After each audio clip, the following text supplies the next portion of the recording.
Oke teman-teman, Assalamualaikum warahmatullahi wabarakatuh. Ya, perkenalkan saya Muhammad Anjab, salah satu mahasiswa dari kampus Universitas IFET Semarang.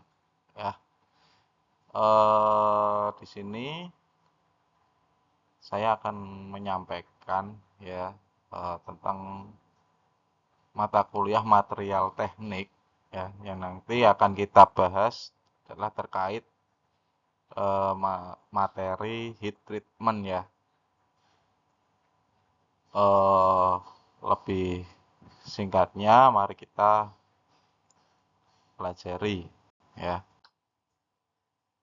Nih, apa sih yang dimaksud dengan namanya heat treatment ya? Nah, heat treatment itu sendiri untuk pengertiannya adalah perlakuan panas terhadap benda, baja atau besi cor ya. Oke.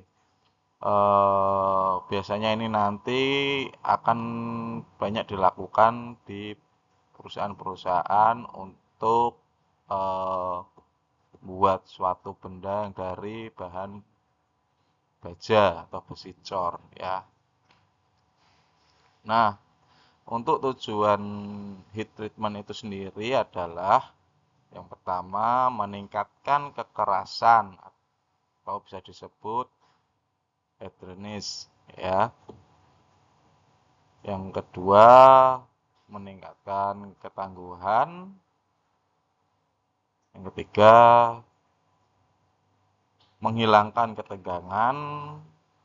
Yang keempat bisa meningkatkan keuletan ya. Yang selanjutnya tujuan dari heat treatment itu sendiri adalah microstructure agreement ya. Oke.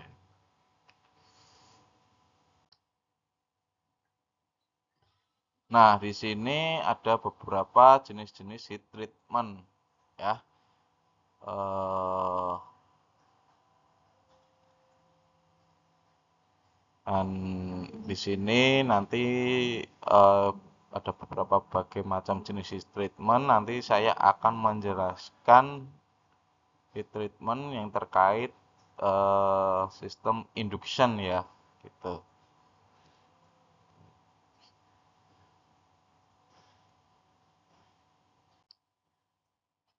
Nah, untuk pengertian induction heating atau heat treatment yang menggunakan cara induction heating adalah pengertiannya induction heating adalah proses perlakuan panas ya. Nah, ini menggunakan pemanasan induksi elektromagnetik dengan bertujuan apa? Bertujuan meningkatkan kekerasan permukaan logam. Inti material tetap bulat. Ya.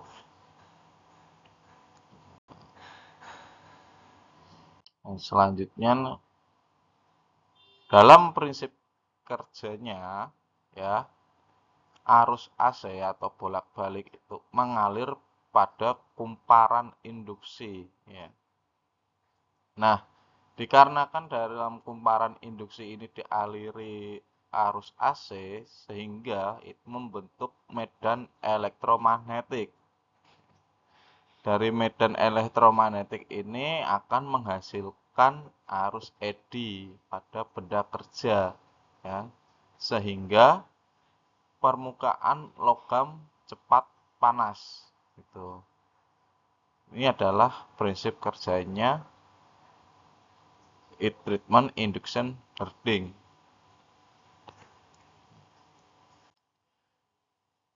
Nah, untuk tahapan proses induction hardening adalah pemanasan cepat dengan induksi ya.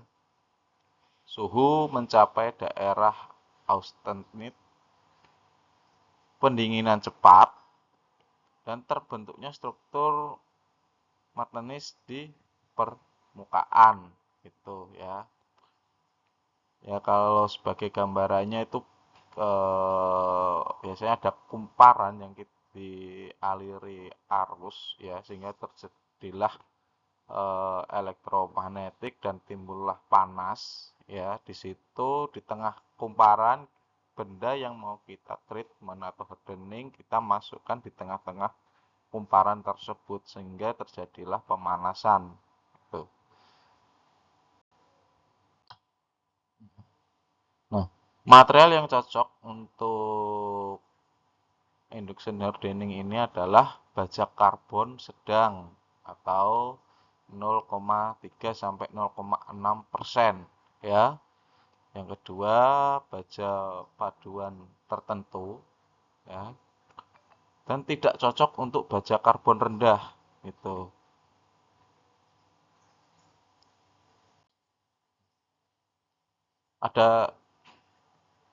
Adalah keunggulan induction hardening ini adalah proses yang cepat dan efisien, distorsi kecil, kekerasan permukaan tinggi, dan kontrol area pengerasan presisi ya. Tuh. Nah, pasti ada kekurangan dalam segala hal. Nah, untuk kekurangan induction hardening ini adalah biaya peralatan relatif mahal. Ya. Desain kumparan harus spesifik ya, gitu. Dan tidak cocok untuk semua material. Jadi hanya material-material yang tertentu yang tadi sudah saya jelaskan ya.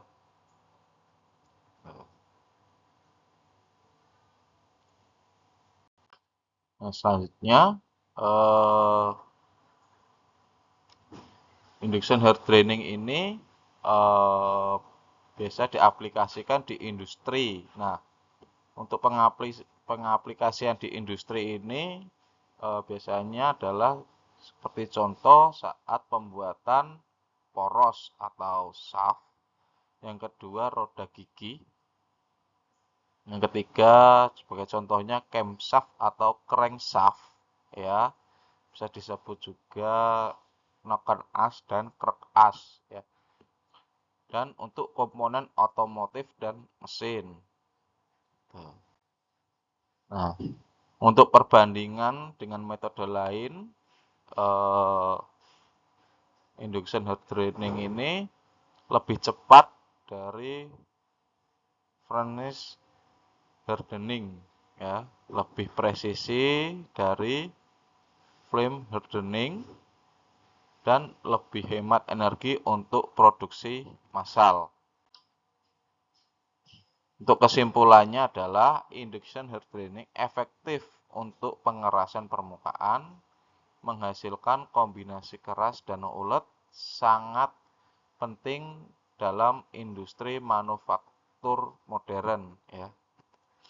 Oke, sekian dari saya untuk penjelasannya.